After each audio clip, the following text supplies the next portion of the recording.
이 세상에는 창조 질서가 무너지는 탄식 소리가 메아리 치고 있습니다. 현재의 고난을 넘어 주의 영광을 보게 하시고 우리의 탄식이 절망이 아니라 구원으로 가는 소망임을 알게 하여 주시옵소서. 예수님의 이름으로 기도드리옵나이다. 아멘. 권정생 선생님이 지은 하나님의 눈물이라고 하는 초등학교 저학년용 동화가 있습니다.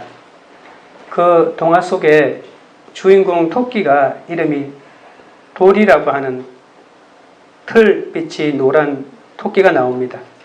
돌이는 어느 날 살기 위해서 식물을 먹어야 하지만 그러면 식물이 목숨을 빼앗아야 하는 현실에서 고민에 빠지는 이야기가 그 동화의 내용입니다. 칠렁꿀이랑 관암풀이랑 뜯어먹으면 맛있지만 참말 마음이 아프구나. 뜯어먹히는 건 모두 없어지고 마니까. 하지만 오늘도 난 먹어야 사는 걸, 이렇게 배가 고픈 걸, 이렇게 고민하면서 산등성이를 돌아다니다가 도리는 조그만 아기 소나무 곁에 돋아있는 풀무꽃풀을 발견하고는 이렇게 말합니다. 풀무꽃풀아, 널 먹어도 되니? 도리의 말을 들은 풀무꽃풀은 아무 대답도 못하고 바들바들 떨 뿐입니다. 널 먹어도 되는가 물어봤어. 어떡하겠니? 그러자 풀무꽃풀이 바들바들 떨면서 이렇게 대답합니다. 갑자기 그렇게 물으면 난 뭐라고 대답하겠니? 죽느냐 사느냐 하는 대답을 제 입으로 말할 수 있는 사람이 이 세상에 몇이나 있겠니? 차라리 먹으려면 묻지 말고 그냥 먹어. 도리는 잠시 고민하다가 말없이 돌았습니다. 깡충깡충 풀밭 사이를 돌아다니며 땡땡이 등굴, 갈매 등굴 잎사귀, 그리고 비리치 나물, 고수대 나물, 수리치 나물을 보면서도 말없이 돌았을 뿐입니다. 한낮이 되었습니다. 그리고 저녁때가 되었습니다. 햇님이 서산 너머로 넘어가고 있었습니다. 햇님 아저씨 어떡해요? 난 아직 아무것도 못 먹었어요. 왜 아무것도 못 먹었니? 햇님이 눈이 휘둥그레져 묻자 도리토끼는 하루 동안 겪었던 일을 모두 들려주었습니다. 정말 넌 착한 아이로구나. 하지만 먹지 않으면 죽을 텐데 어쩌지? 햇님이 걱정스레 말하자 도리토끼는 이렇게 대답하여 줄줄 눈물을 흘리기 시작했습니다. 차라리 죽는 것이 낫겠어요. 괴롭지만 않다면 죽어도 좋아요. 도리토끼는 기어코 눈물을 줄줄 흘리며 울고 말았습니다. 햇님도 덩달아 울고 싶어졌습니다. 그래서 얼굴이 새빨간 채 서산 너머로 넘어갔습니다. 이런 이야기가 나오는데요. 먹힌다는 것, 죽고 죽는다는 것은 모두가 겪는 운명이고 또 마땅한 일입니다. 하지만 이 도리토끼는 먹기보다는 먹히는 것, 죽이기보다는 죽임 당하는 것이 오히려 더 나은 것으로 받아들입니다. 우리가 사는 이 세상과 우리의 본래의 모습은 이렇게 남을 죽고 먹어야만 살 수 있는 존재가 아니었을 텐데 언젠가부터 우리는 이런 모순 속으로 떨어지고 말았습니다. 언젠가 우리가 만약에 본래의 모습을 되찾게 된다면 우리는 이런 모든 모순을 극복하게 될 것입니다. 사도 바울은 이런 모순을 극복하는 것을 소망이라고 부르고 있습니다. 그리고 오늘 본문에서 그런 모순에 대해서 말하고 있고 그것을 극복하는 방안에 대해서 말하고 있습니다. 첫째로 고난과 영광입니다. 18절입니다. 생각하건대 현재의 고난은 장차 우리에게 나타날 영광과 비교할 수 없도다. 이 첫 번째 나오는 이 생각하건대라고 하는 말은 나는 생각한다, 그런 뜻입니다. 신중하게 생각하여 논리적으로 결정을 내린다는 뜻입니다. 내 고난을 어떻게 생각하는 것이 신중하고 논리적으로 생각하는 것일까요? 내 고난에 대해서 무조건 억울하다만 하는 것이 좋은 걸까요? 왜 신중하고 논리적으로 생각해야 되냐면 그래야만 이 고난을 제대로 해석할 수 있기 때문입니다. 어떻게 생각해야 고난은 영광의 증거로 받아들일 수 있을까요? 고난이 없다면 하나님 나라의 자녀가 아닐지도 모릅니다. 하나님의 가족이 되었으면 고난도 함께 받습니다. 축복과 영광만 받는다면 가족이 아니죠. 가족은 언제나 이 두 가지를 함께 받게 되어 있습니다. 고난이란 영광의 증거입니다. 그런데 이 사실이 쉽게 받아들여지지 않습니다. 하나님의 자녀가 되는 축복은 공짜가 아니라 자녀의 대가를 치러야 한다고 말합니다. 자녀로서 훈련도 받아야 하고 그 훈련 과정에서 주어지는 것이 고난이라고 합니다. 우리의 결혼 생활에서 남편이나 아내가 혼자만 영광을 받고 상대방과 나누지 않는다면 그 사람은 부부가 아닐 겁니다. 나는 영광받고 아내에게는 고난만 준다면 그것은 부부가 아니라 주인과 종의 관계라고 할 수 있을 것입니다. 부부는 고난과 영광을 함께 받습니다. 그리스도인은 고난을 통하여 상상할 수 없는 영광을 받습니다. 이게 믿어지시나요? 성령받은 그리스도인은 고난을 기뻐합니다. 우리는 생각해보고 비교해 보아야 합니다. 무엇을요? 고난과 영광을 말입니다. 이 두 가지를 신중하게 생각하고 논리적인 결정을 내려야 합니다. 만약에 고난보다도 영광이 훨씬 더 큰 것이라면 고난을 당하는 것이 손해가 아닐 거죠. 현재 받는 고난에 대하여 영광과 비교하고 저울질해 보면 정확하게 내 고난의 의미를 해석할 수가 있습니다. 현재 받는 고난은 앞으로 받을 영광에 비하면 그냥 태평양에 잉크 한 방울 떨어진 것에 불과할 것입니다. 고난받는 모든 그리스도인은 그렇기 때문에 고난을 두려워해서는 안 됩니다. 이 고난을 통하여 내게 상상할 수 없는 영광이 주어지기 때문입니다.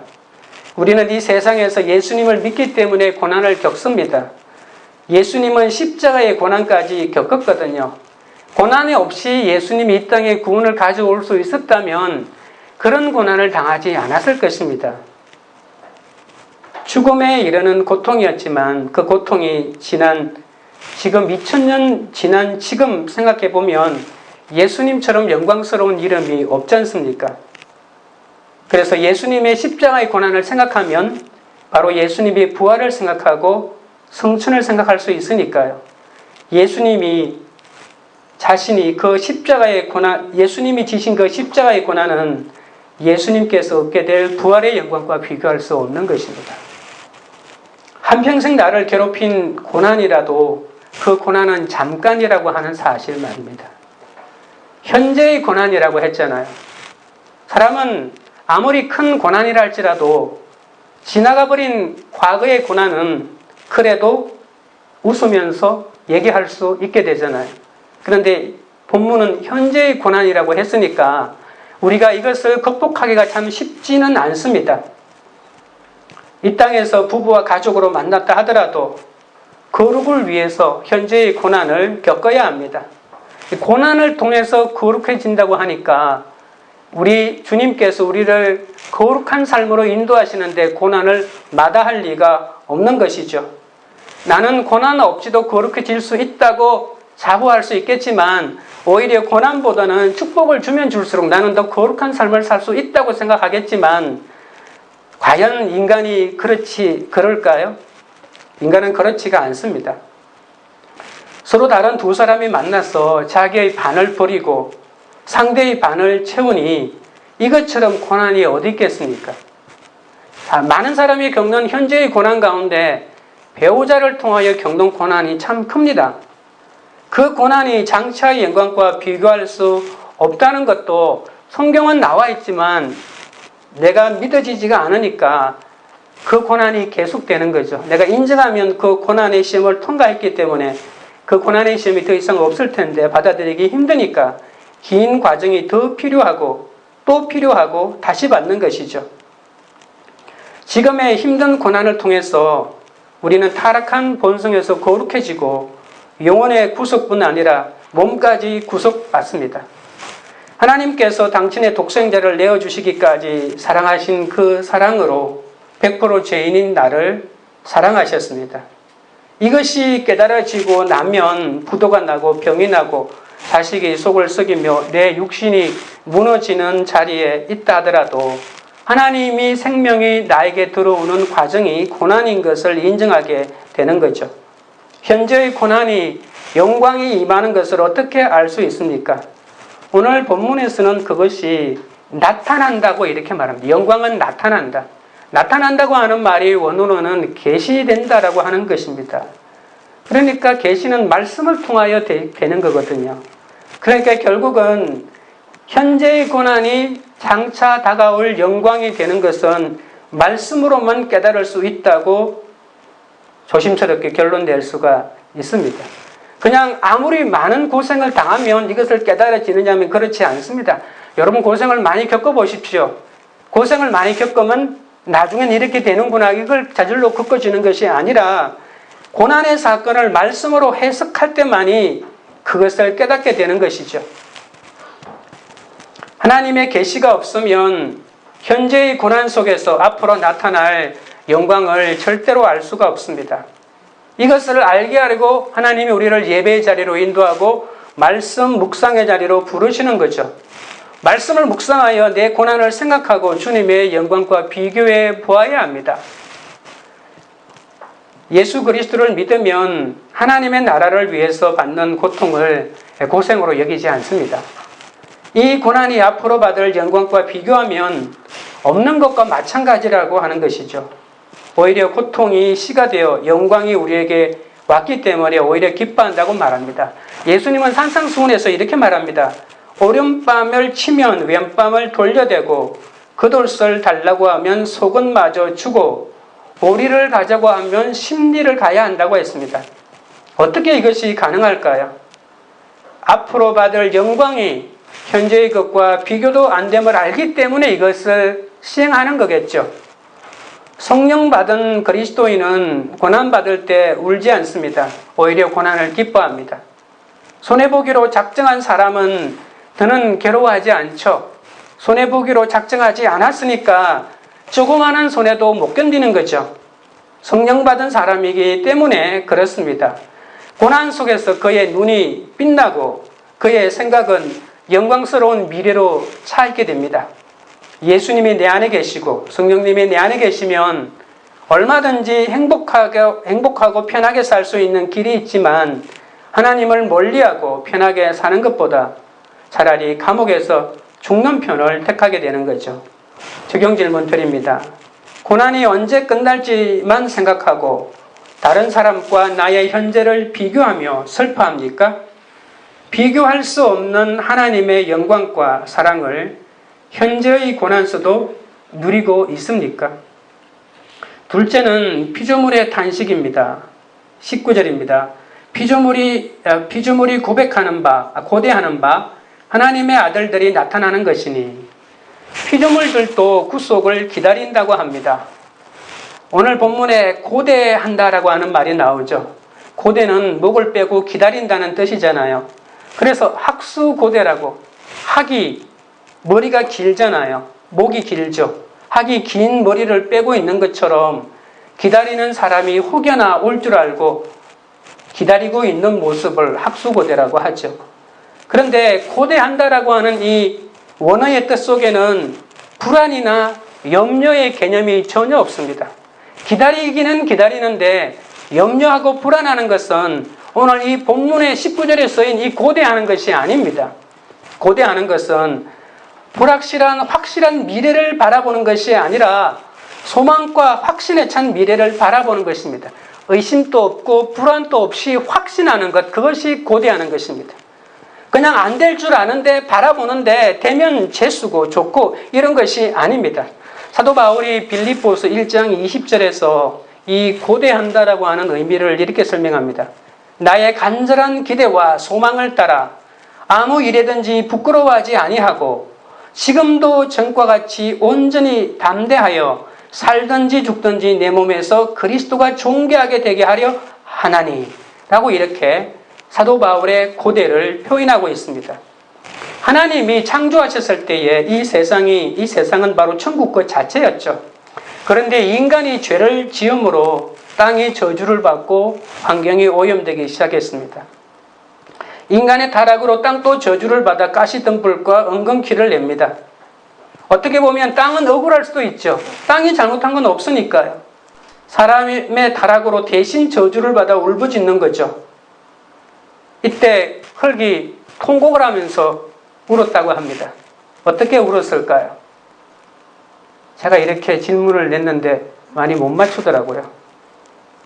땅이 이렇게 울었습니다. 흙. 네. 재밌죠? 뭘 아시는 분은 웃어주시네요. 인간은 얼굴에 땀을 흘려야만 식물을 얻고 하나님께 돌아가야 할 사람의 몸은 죄를 지음으로 하나님께 돌아가는 것이 아니고 흙으로 돌아갈 수밖에 없는 운명을 맞이하죠. 그래서 모든 피조물은 인간 때문에 저주를 받아 신음하고 죽어갑니다. 환경과 기후 변화는 이제 피할 수 없는 문제입니다. 오존층이 파괴되고 그것으로 인해서 지구온난화는 생태계 파괴는 물론이고 앞으로 인류의 생존마저 위기에 빠뜨리게 될 것입니다. 이것은 이제 한 나라만의 문제가 아니라 전 지구적인 문제가 되었습니다. 그럼 여러분 이렇게 생각하겠죠. 오존층이 파괴되는 것은 이 근대 문화가 생기면서부터 됐으니까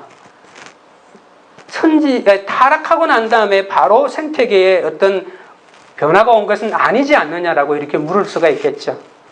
여러분, 우리는 지금 자연과학의 관점에서 지진이 일어나고 화산이 폭발하는 것을 당연하다고 생각하지만 하나님의 관점에서 보면 당연하지가 않습니다. 자연의 이치에서 보면 사람이 나고 죽는 것은 당연한 이치처럼 생각하지만 죽음이 우리 인간에게는 원래 없었거든요. 죽는 것이 하나님의 계획 속에 들어가 있지 않았습니다. 그래서 자연이 파괴되고 지진이 일어나고 우리 이 지구 내부에 보더라도 여러 가지 틀이 있어서 이걸 어긋나면 부딪히고 어긋나면 엄청난 지진이 일어나잖아요. 이것마저도 하나님의 창조 타락의 결과로 이루어졌다고 보는 것이죠. 아무튼 처음 창조되었을 때와 그 창조가 파괴되었을 때 우리는 잘 구분이 못합니다. 파괴된 타락한 이 환경을 보더라도 너무나도 아름다우니까 말입니다. 아무튼 이 신음하는 땅덩어리는 하나님의 아들을 기다리고 있습니다. 그래서 더 온전한 구원을 기다리고 있습니다. 하나님의 자녀들이 해야 할 일들은 창조의 회복입니다. 세상을 회복시킬 책임이 하나님의 자녀들에게는 있는 것이죠. 하나님의 자녀일 뿐만이 아니라 우리가 지난주에 살펴봤지만 우리는 하나님의 상속자잖아요. 그러면 상속자가 이 지구를 제대로 관리할 의무가 있는 것입니다. 책임이 있는 것이죠. 우리는 신분에 걸맞은 영광이 온전히 드러날 때 자연도 그 영광을 받게 됩니다. 그런데 우리는 상속자인데도 불구하고 상속자 노릇을 못하고 있으니까 이 자연 만물이 그 하나님의 영광을 맛보지 못하고 있다고 볼 수 있습니다. 그래서 자연이 말하는 것은 우리가 빨리 온전한 상속자의 사명을 감당하기를 바라고 있는 것이죠. 인간이 구원되는 것이 자연이 회복되는 길이라는 것이죠. 그때 임할 영광이 너무나도 강력하기 때문에 그 영광이 우리에게 임할 때 창조 질서 전체가 온전하게 영화롭게 된다고 하는 겁니다. 20절입니다. 피조물이 허무한 데 굴복하는 것은 자기 뜻이 아니요 오직 굴복하게 하시는 이로 말미암음이라. 자연은 아름답지만 그 속으로 들어가 보면 온갖 먹이 사슬로 이루어진 양육강식의 세계죠. 아름답다고 표현할 수 없을 겁니다. 서로 잡아먹고 잡아먹히고 도망다니는 삶의 연속입니다. 피조물이 허무한 데 굴복할 수밖에 없는 것이 바로 이런 것이죠. 결국은 이것이 인간의 탐욕 때문에 이렇게 되었다고 말합니다. 인간이 죄를 지음으로 그렇게 될 수밖에 없는 거죠. 인간의 타락과 함께 땅도 저주를 받고요. 인간이 누리라고 주어진 자연이 오히려 인간의 수고를 요청하는 지경까지 되었습니다. 이제 인간이 하나님의 자녀로서의 그 영광을 회복하지 못하면 자연은 더 이상 가망이 없다고 말합니다. 그래서 생태계와 자연계를 구할 수 있는 유일한 길은 인간의 회개라고 성경이 말합니다. 여러분 이것이 믿어지시나요? 예수를 믿지 않는 사람은 받아들이지 않을 것입니다. 그러나 이 창조 질서의 회복은 인간의 온전한 구원에 있다고 인간의 상속자, 자녀의 노릇을 제대로 할 때 이것이 이루어진다고 말하고 있습니다. 인간 구원은 자연 구원으로 연결됩니다. 내가 구원되지 않으면 자연도 구원될 수 없다는 것이죠. 피조물이 영광의 자유에 이르기 위해서 하나님의 자녀인 나를 고대하고 있습니다. 인간과 함께 단식하고 고통받는 피조물의 단식을 제거하는 것이 우리에게 맡겨진 숙제입니다. 여러분, 피조물의 단식이 귀에 들리시나요? 더는 단식이 나오지 않도록 생태계 파괴를 막고 또 하나님의 온전한 나라가 이 땅에 임하도록 우리가 애써야 합니다. 하나님을 만난 자는 자연의 소리를 듣습니다. 우리가 전도하는 이유가 뭘까요? 한 영혼의 고통당하며 죽어가는 소리를 듣기 때문에 전도하는 거잖아요. 그래서 사도 바울은 빚진 마음이라고 이 마음을 표현했잖아요. 빚을 갚아야 되니까. 빚 갚으라고 하는 소리가 자면서도 들리는 것이거든요.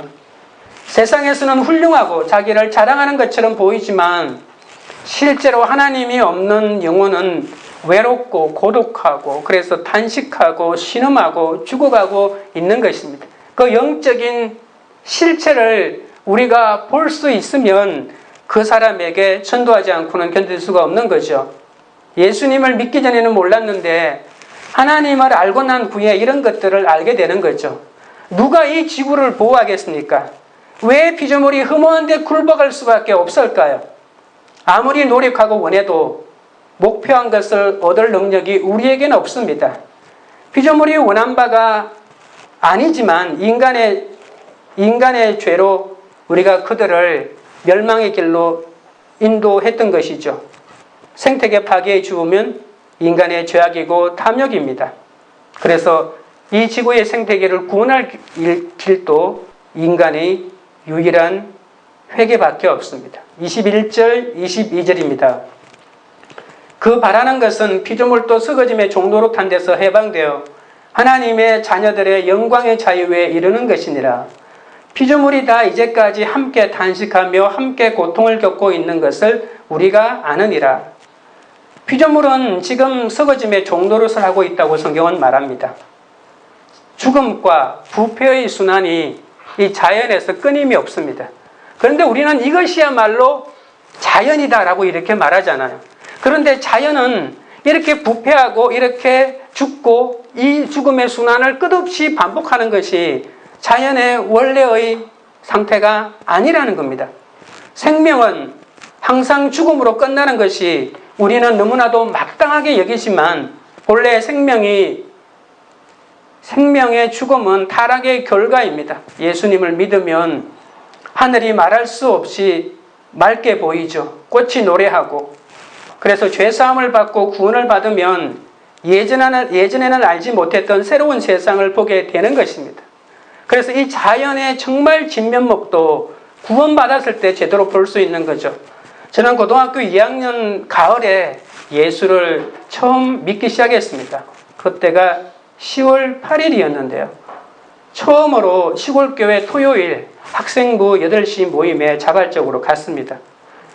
저녁 8시 예배에 갔는데 교회 앞에 쓰니까 교회가 16평짜리 되는 나무 마루로 되어 있는 시골교회라서 안이 어두컴컴했는데 한 10여 명의 동네 아이들이 방석 위에 앉아 있었고 여자 전도사님이 무언가를 가르치고 있었습니다. 잠깐 망설이다가 제가 문을 열고 들어가니까 문이 하도 오래돼서 끼익 하고 소리를 내길래 일제히 학생들이 저를 다 쳐다보더라고요. 다 동네 형들이고 아는 아이들이었지만 눈이 마주치는 그 순간 얼마나 어색했는지 모릅니다. 제일 앞자리가 비어있길래 가서 예배를 드리고 그리고 밤중에 집으로 돌아올 때는 밤이어서 그런지 별로 감격이 없었습니다. 다음날 주일에도 예배를 드린다는 것을 모르고 그날을 빠지고 그 다음 주일에 가서 주일 예배를 드렸는데요. 그게 동네 어른들을 그때 예배 함께 드렸겠죠. 한 20명 정도 되는 예배를 드리고 돌아오는데 제가 생각하기에도 할아버지 목사님의 설교가 뭘 그리 감동이 되었겠습니까? 예배를 드리고 집으로 가는 길에 사람이 안 다니는 지름길로 갔습니다.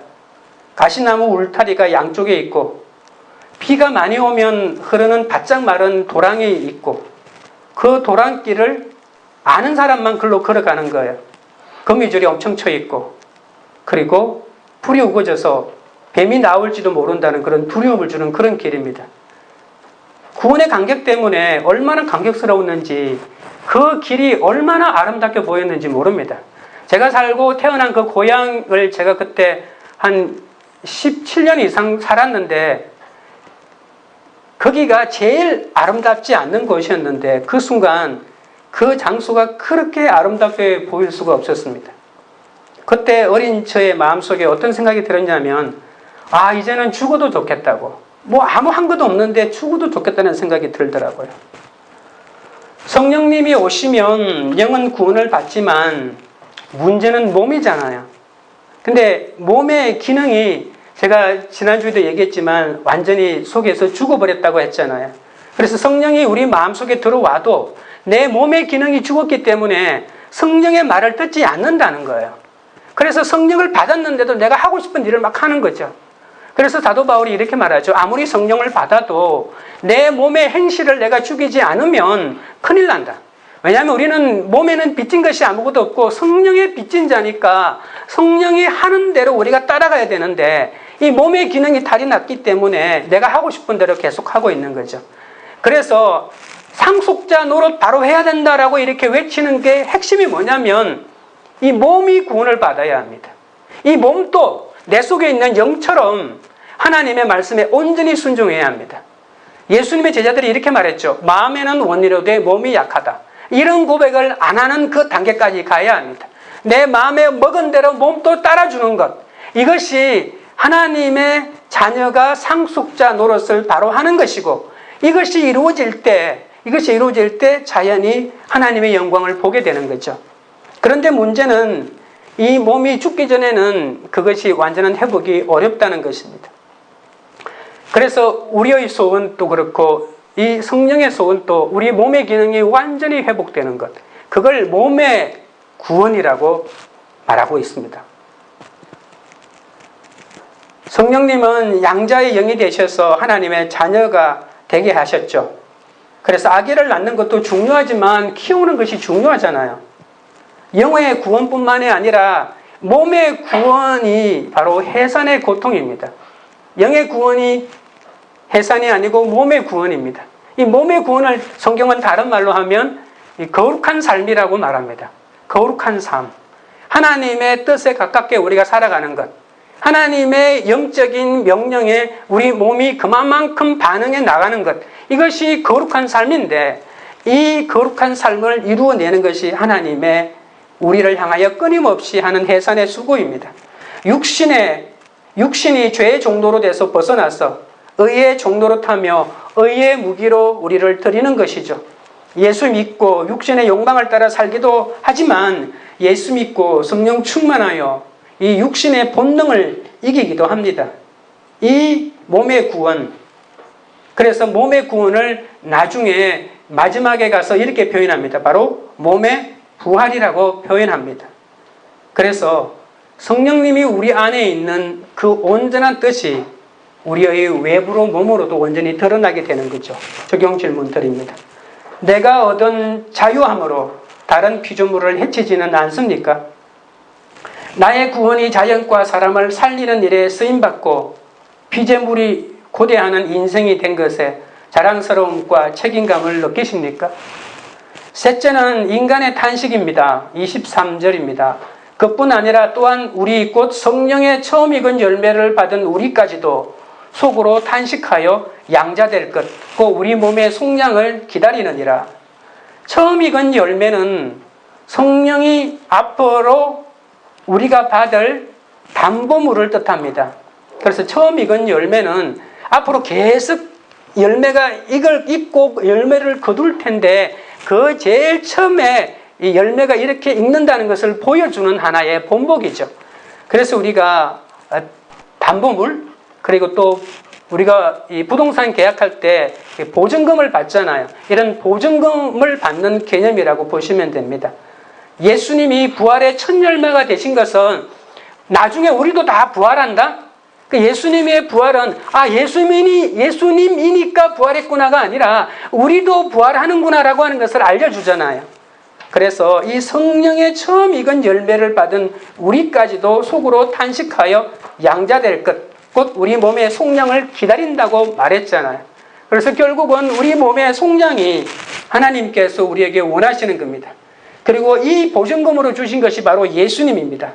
우리가 예수님을 믿고 구원을 얻었어도 내가 이루어야 할 두 번째 열매가 있다는 것입니다.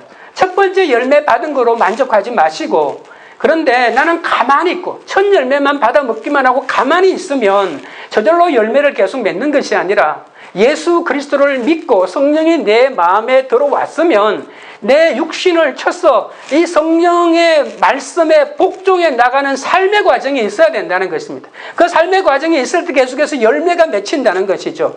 그것이 하나님의 아들, 자녀가 되어가는 그런 상속자의 사명을 감당하는 것이죠. 그런데 이 성화와 거룩함으로 가는 과정에서 갈등과 탄식이 가득하다는 것입니다. 갈등이 없는 거룩이 어디 있습니까? 왜냐하면 거룩이라고 하는 것은 내 속에 있는 죄를 발견하는 것이고 그 죄를 내 삶 속에서 제거하는 것이기 때문에, 그러니까 갈등이 있고 탄식이 있죠. 세상에 돈을 많이 벌기 위한 근심이 아닙니다. 하나님의 뜻대로 하는 근심은 구원에 이르게 하고 회개를 이루는 근심입니다. 예수님이 말했잖아요. 이 세상에 근심이 두 가지 있는데 하나님의 뜻대로 하는 근심이 있고 내 욕망을 이루는 근심이 있다고 했잖아요. 하나님의 뜻대로 하는 근심은 구원에 이르고 회개를 이룹니다. 하나님의 첫 열매를 받은 사람은 사망에 이르는 세상 근심이 아니라 하나님의 뜻대로 하는 탄식입니다. 그러니까 탄식이 뭐냐면 하나님의 뜻대로 살아야 하는데 살지 못하는 인간의 한계를 덜추어내는 것입니다. 이 탄식이 우리에게 있어야 합니다. 다른 말로 하면 기도한다고도 말할 수가 있겠죠. 다른 말로 하면 고대하고 소망하는 것이라고도 말할 수 있습니다. 성도가 탄식하는 이유는 양자될 것을 기다리고 있기 때문입니다.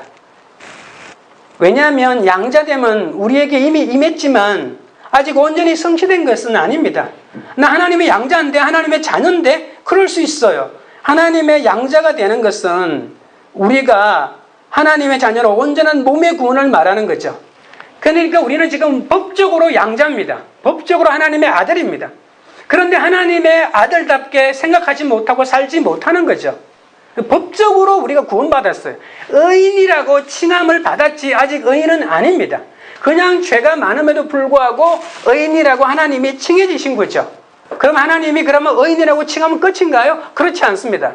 정말 우리가 이제는 법적으로만 하나님의 아들이 아니라 우리가 실제 삶 속에서도 예수님이 하나님의 아들의 표본이니까 그 예수님을 따라가는 삶의 투쟁이 우리 삶 가운데 나타나야 한다는 것입니다.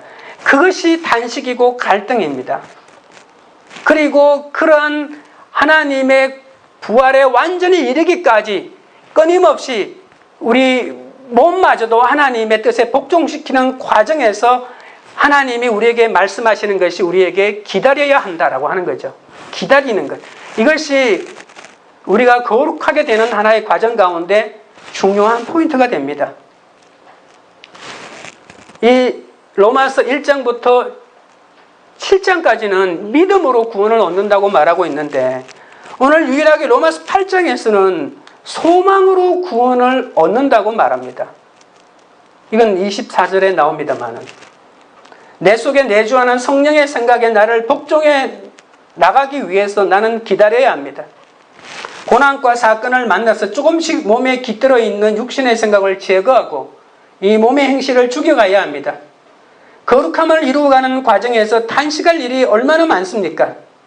주님은 우리를 반드시 성화해서 영화로 이끌어 가실 겁니다. 24절 우리가 소망으로 구원을 얻었음에 보이는 소망이 소망이 아니니 보는 것을 누가 바라리요. 예수님 때문에 구원을 얻은 사람은 영원한 소망을 갖게 됩니다. 하나님을 모르면 땅만 보죠. 근데 진짜 소망은 감추어진 미래에 있습니다. 이 땅이 내가 정말 소망해야 될 것이 아니라는 것이죠. 이 땅의 것들을 더 많이 갖기 위해서 바라고 또 바라고 또 바라고 또 바란다 할지라도 그것은 아무 의미가 없다는 것입니다. 왜냐하면 진짜 중요하고 영원토록 사라지지 않는 것은 보이지 않는 곳에 있다는 것이죠.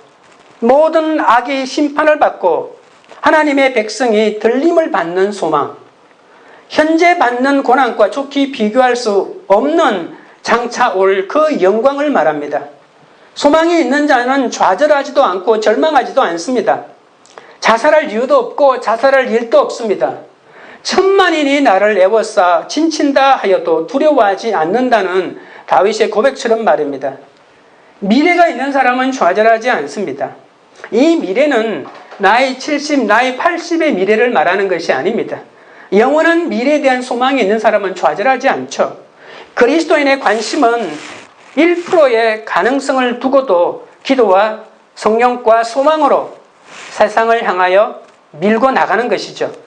왜냐하면 그 1%의 힘이 세상을 변화시키기 때문입니다. 어려운 일이 있어도 부정적인 말을 하지 않고 남 탓을 해서는 안 됩니다. 남이 잘 되는 것을 참지 못해서 말 한마디를 해도 상처를 줍니다. 내가 실패해도 잘된 사람을 축복해주고 격려해 주어야 합니다. 같은 말을 해도 단점이 아닌 장점을 먼저 이야기하고 다른 점을 말하기 전에 나와 같은 점을 먼저 얘기해야 합니다. 우리가 이렇게 적극적이고 긍정적일 수 있는 것은 약속이 있는 소망이 있기 때문이죠. 탄식은 원어로 해산의 고통을 말합니다. 이 해산의 고통은 절망의 고통이 아니라 희망의 고통입니다. 이 탄식이라니까 내가 얻고 싶은 걸 못 얻었어, 내가 먹고 싶은 거 못 가져서 우는 탄식이 아니라 소망에 대한 탄식입니다. 하나님의 영광이 임하는 것, 그래서 이 땅이 온전한 구원에 이르는 것을 바라보는 탄식이라는 것입니다. 진통이 너무 심해서 탄식할 수밖에 없지만 그것은 아이가 태어난다는 소망의 고통이죠. 제가 첫째 아이를 낳았을 때, 아이를 낳고 난 다음에 아내가 그 병실에서 혼자말로 막 미친 사람처럼 중얼거리는 소리를 지금도 기억하는데, 날아가는 것 같아, 내가 날아가는 것 같아, 이 얘기를 계속 하더라고요. 그게 무슨 의미인지 저는 아기를 낳아봤지 않아서 잘 모르겠는데, 아기를 낳고 나서 날아가는 것 같아, 내 몸이 날아가는 것 같아, 이렇게 막 표현을 하더라고요. 우리의 지금의 그리스도인들의 단식은 절망으로 가는 것을 안타까워해서 우는 절망이 단식이 아닙니다. 우리 집안에 예수가 임하기 위하여 기가 막힌 단식을 우리 가운데 허락합니다. 한 족속의 한 민족에 예수 그리스도가 임하기 위해서 수많은 사람의 단식을 하나님이 필요로 하는 것이죠. 이것은 절망의 단식이 아니라 희망의 단식이고 바로 소망의 고통이라고 말할 수 있습니다. 25절입니다. 만일 우리가 보지 못하는 것을 바라면 참음으로 기다릴지니라. 구원받은 사람의 어떤 경우에도 구원받은 사람은 기다릴 수 있습니다. 기다리지 못하는 것은 미래가 불안하고 약속이 주어지지 않기 때문이잖아요. 저는 가끔 이런 생각을 합니다. 시골길인데 거기에 1시간에 한 대 오는 차가 있다고 생각합시다. 그러면 내가 차가 떠난 지 1분 뒤에 거기 왔으면 59분을 기다려야 되잖아요. 59분을 기다리는 동안에 과연 버스가 올지 안 올지 불안하고 기다리는 사람이 있을 수가 있겠고요. 그럼 만약에 우리가 차가 정확하게 오는 시간을 알고 있다면 내 기다리면 마땅한 것이고 당연한 것이겠죠. 내가 지금 기다리는 것, 이것에 대한 불안하면 내 약속이 이루어지지 않을 것처럼 불안하기 때문에 하나님을 믿지 못하기 때문에 생기는 거잖아요. 그래서 신앙의 제일 큰 적은 바로 조급함입니다. 정말 소망이 있는 사람은 진짜를 얻기까지 가짜를 취하지 않습니다. 진정한 사랑을 얻기까지 적당한 사랑을 취하지 않습니다. 제가 중학교 때 국어 선생님에게서 들었던 얘기인데요. 그 수업 시간에 짤막하게 한 얘기가 지금 기억나는 게 있는데, 정말 제대로 된 사람은 큰 부잣집에, 잔치집에 초대되어서 갔을 때 처음으로 나오는 상에 절대로 손가락을 대지 않는다고 말합니다. 처음에는 너무 배가 고프니까 요기하라고 간단하게 그냥 음식을 대충 차려서 내어놓는데, 그냥 부잣집이니까 대충 차려 놓아도 엄청난 음식이 나온다는 거예요. 근데 진짜 제대로 된 음식은 그 다음에 진짜 상에 나온다는 거예요. 그래서 이걸 뭘 모르는 사람은 그냥 대충 나온 상에 완전히 배를 다 채워가지고 진짜 제대로 된 음식이 나올 때 하나도 맛보지 못한다는 그런 얘기를 하더라고요. 진정한 사랑을 얻기까지 적당한 사랑을 취해서는 안 됩니다. 마지막 시간에 하나님이 주시는 진짜를 기다려야 합니다. 여러분은 지금 진짜를 기다리고 있습니까? 아니면 하나님이 이 땅에서 사명 감당하라고 주신 것인데 돈이나 집이나 차에 온 정신이 팔려가지고 그 가짜의 정신을 다 쏟고 있지는 않습니까?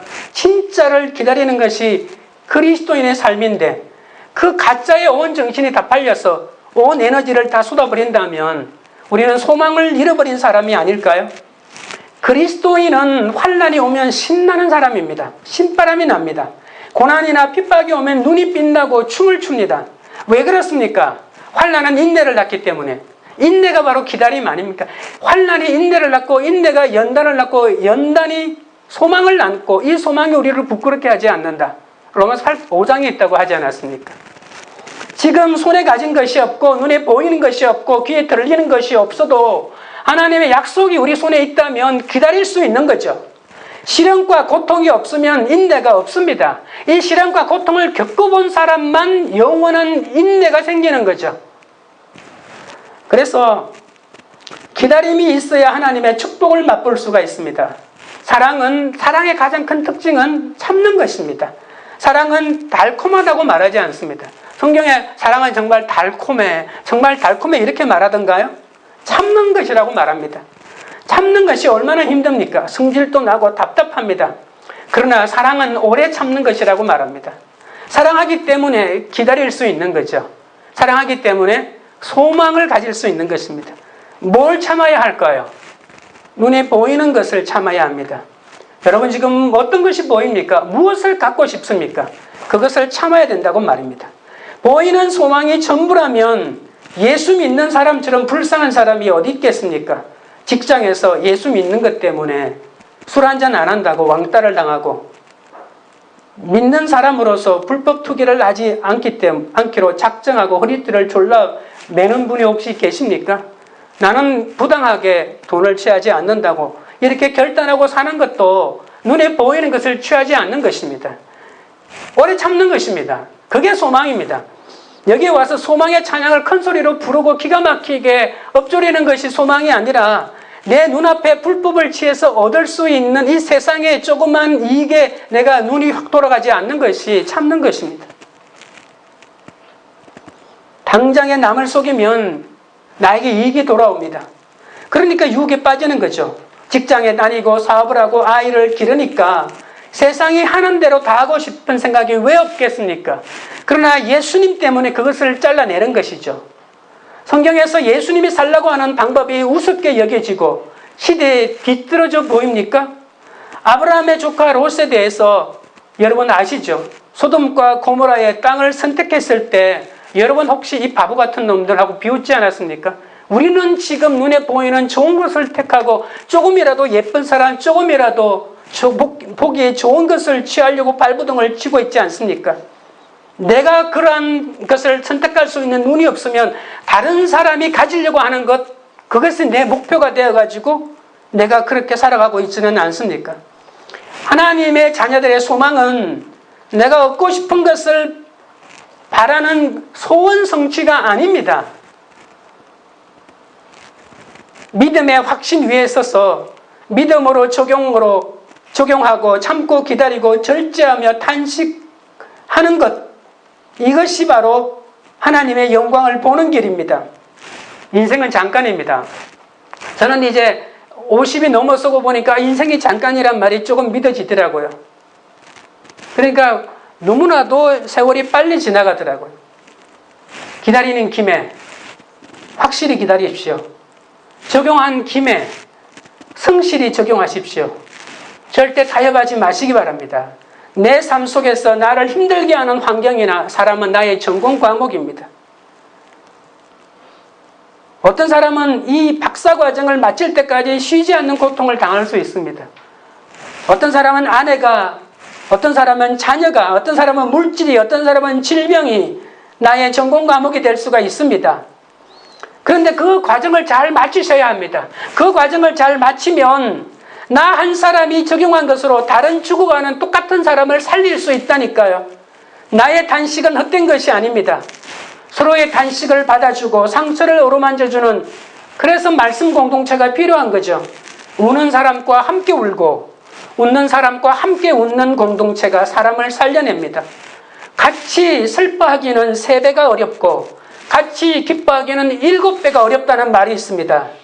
그러나 내가 다른 사람을 구원으로 인도하기 위해서 가장 필요한 것은 나의 고통과 즐거운 경험들을 다른 사람들이 마음대로 이용할 수 있도록 그들의 삶 가운데에서 오픈하고 드러내는 것입니다.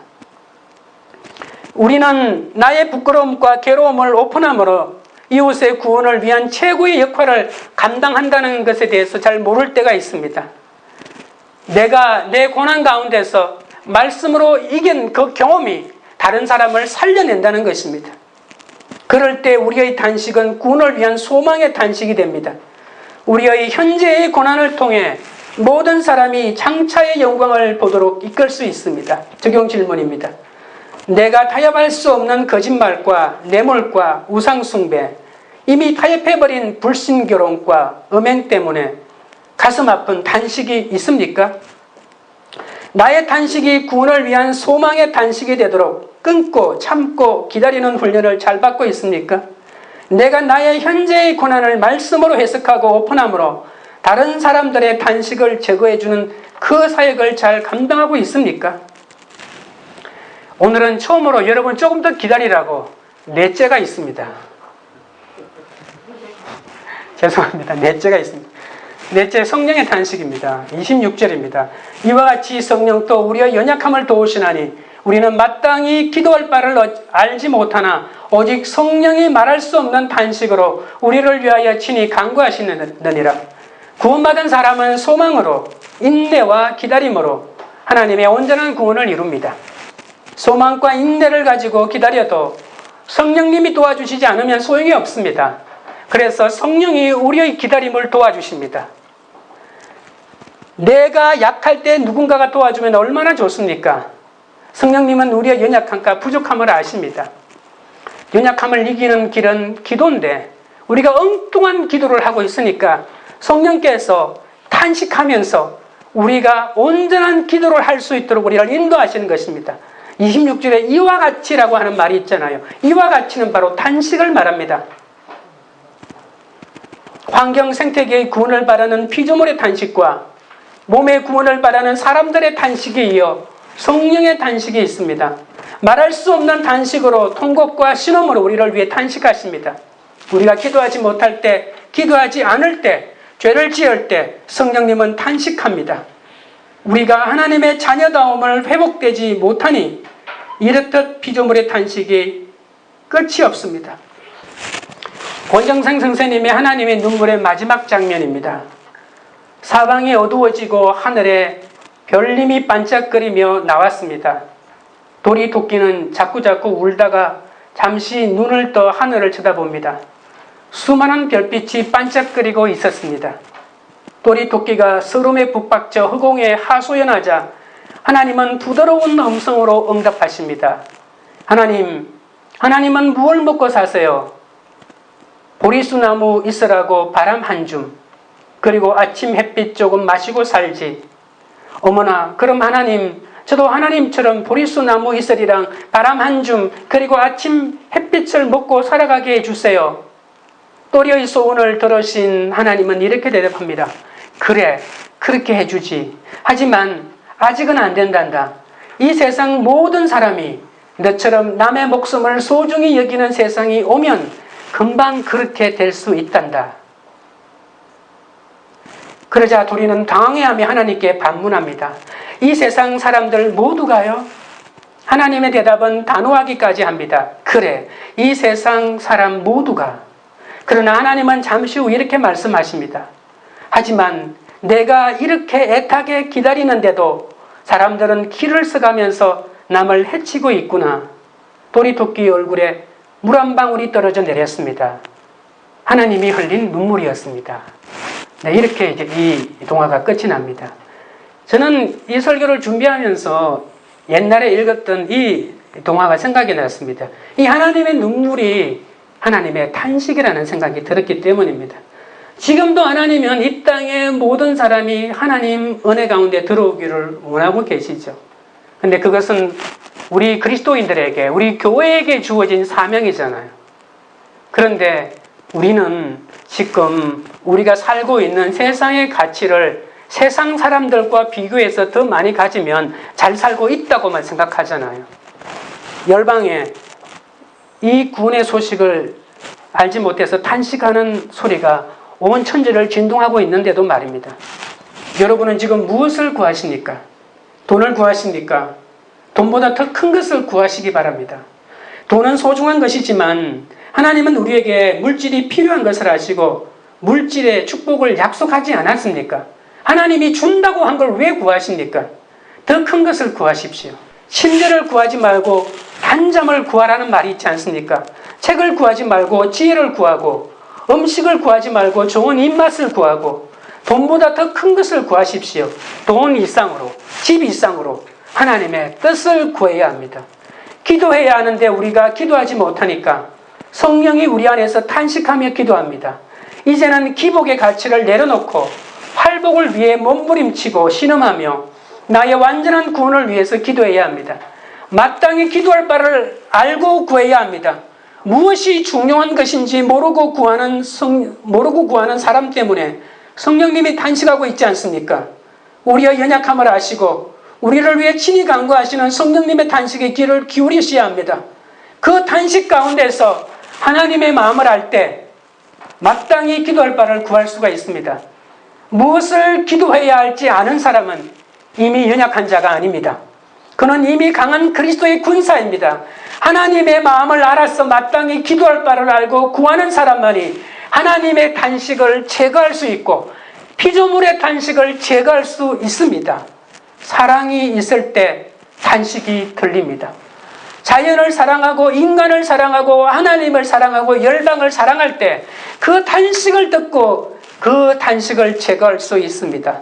탄식을 제거하는 것이 우리의 사명이고 우리의 사역입니다. 피조물과 인간과 하나님의 탄식을 들으며 그것을 제거하기 위해 노력하는 것이 우리 교회의 사명입니다. 적용 질문드립니다. 피조물과 인간의 탄식을 제거하기 위해 돈과 권력이 필요하다고 생각하고 그것을 구합니까? 잘못 구하는 나 때문에 성령님이 탄식하시지는 않을까요? 말씀 묵상과 기도에 집중함으로써 나를 위해 간구하시는 성령님의 탄식에 귀를 기울이십시오. 말씀을 맺겠습니다. 고난은 영광의 증거입니다.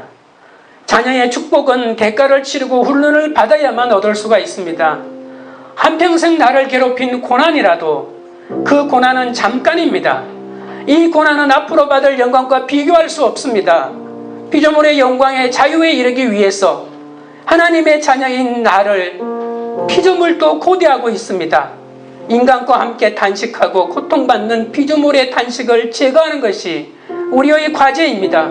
거룩함을 이루어가는 과정에서 내 힘으로 할 수 없기 때문에 탄식할 일이 끊이지 않지만 주님이 우리를 성화에서 영화로 이끌어 가십니다. 구원받은 사람의 어떤 경우에도 구원받은 사람은 기다릴 수 있습니다. 우리의 소망을 얻고 싶은 것을 바라는 소원이 아닙니다. 사람과 자연마저도 구원하는 것이 우리가 바라는 것입니다. 다른 사람을 구원하기 위해 나의 고통과 즐거운 경험들을 다른 사람들이 마음껏 이용할 수 있도록 그들이 스스로의 상태를 분명히 이해할 수 있도록 드러내고 돕는 것입니다. 소망과 인내를 가지고 기다리고 참으면서 하나님의 구원을 완성하는데 성령님이 우리의 연약함을 도와주십니다. 무엇을 기도해야 할지 아는 사람은 이미 연약한 자가 아닙니다. 하나님의 마음을 알아서 마땅히 기도할 바를 알고 구하는 사람만이 하나님의 탄식을 제거할 수 있습니다. 찬양하고 기도드리겠습니다.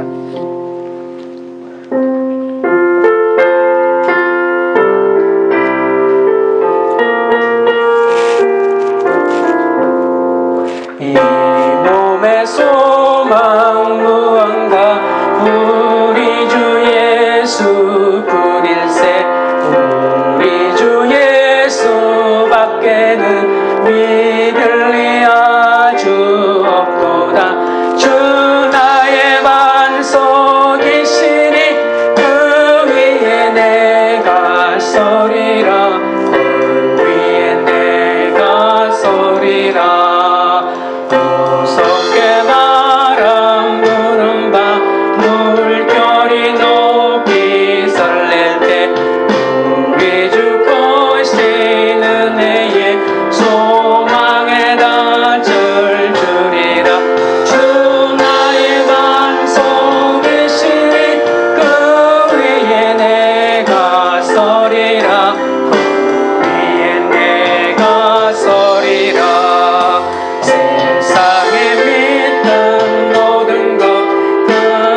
하나님 기도하실 때 고난이 언제 끝날지만 생각하고 다른 사람과 나의 현재를 비교하며 슬퍼하지 않게 하시고 비교할 수 없는 하나님의 영광과 사랑을 현재의 고난 속에서도 누리게 해달라고 기도하겠습니다.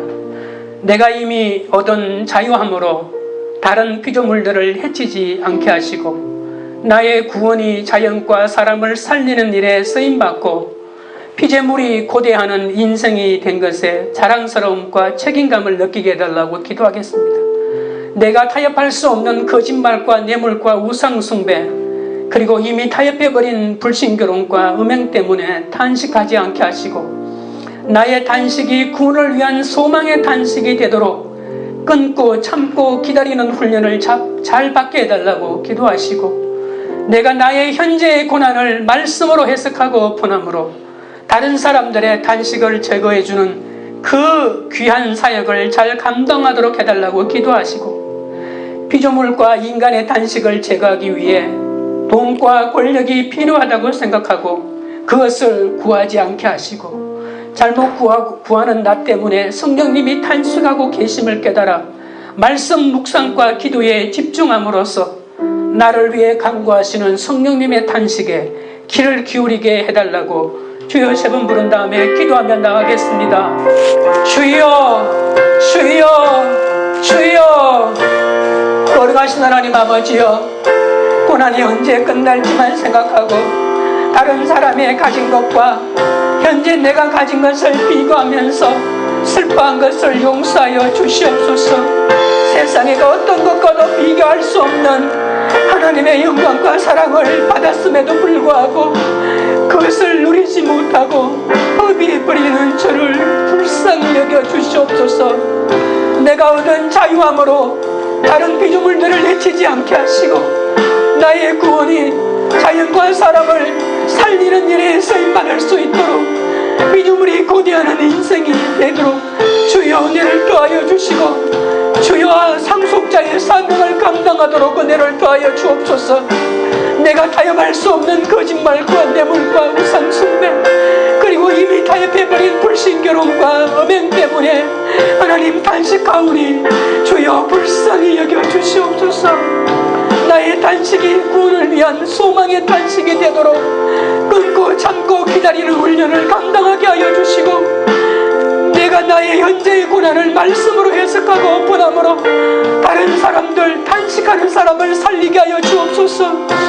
피조물과 인간의 탄식을 제거하기 위해 돈과 권력이 필요하다는 세상의 가치에 속아 넘어가지 않게 하시고 내가 그것을 구하기 위하여 나서지 않고 오히려 성령님의 탄식하고 계심을 깨달아 말씀 묵상과 기도에 집중함으로 온전히 기도할 바를 기도하는 은혜를 더하여 주시고 성령의 탄식을 들을 수 있도록 주여 귀 기울일 수 있도록 은혜를 베풀어 주시옵소서. 아버지 하나님, 현재의 고난은 장차 영광과 좋게 비교할 수 없다고 하셨습니다. 하나님의 자녀인 우리에게 왜 고난이 오는지 현재 고난의 이유를 가르쳐 주시고 또 현재의 고난이 아무리 힘들어도 잠깐이라고 하시니 정말 감사합니다. 현재의 고난을 장차의 영광과 비교할 때 모든 것을 참고 기다릴 수 있다고 가르쳐 주시니 감사합니다.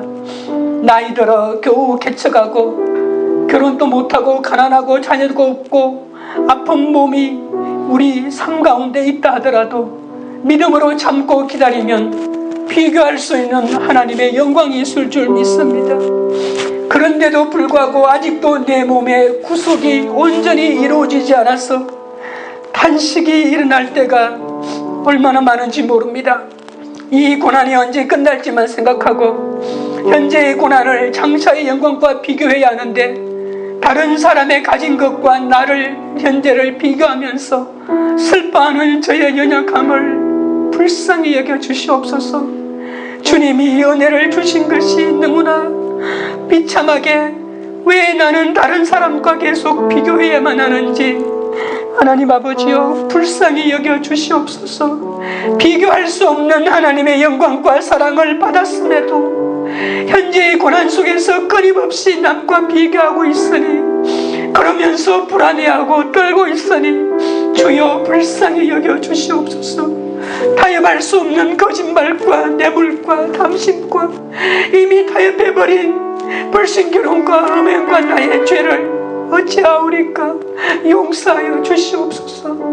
우리의 단식이 구원을 위한 소망의 단식이 되도록 끊고 참고 기다리는 훈련을 감당하게 하시고, 우리의 현재의 고난을 말씀으로 해석하고, 아버지 하나님, 내가 죄인임을 고백하여 이 땅에 다른 사람들의 단식을 제거해주는 사명을 감당하게 하여 주시옵소서.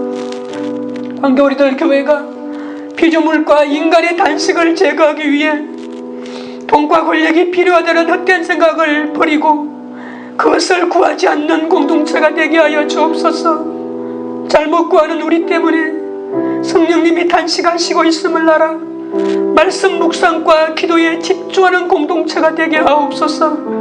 광교와 응덕과 열방에 죽어가는 영혼들의 단식 소리를 듣고 복음을 위해 살도록 간구하는 성령님의 단식에 귀 기울이는 그런 공동체가 되게 하여 주시옵소서.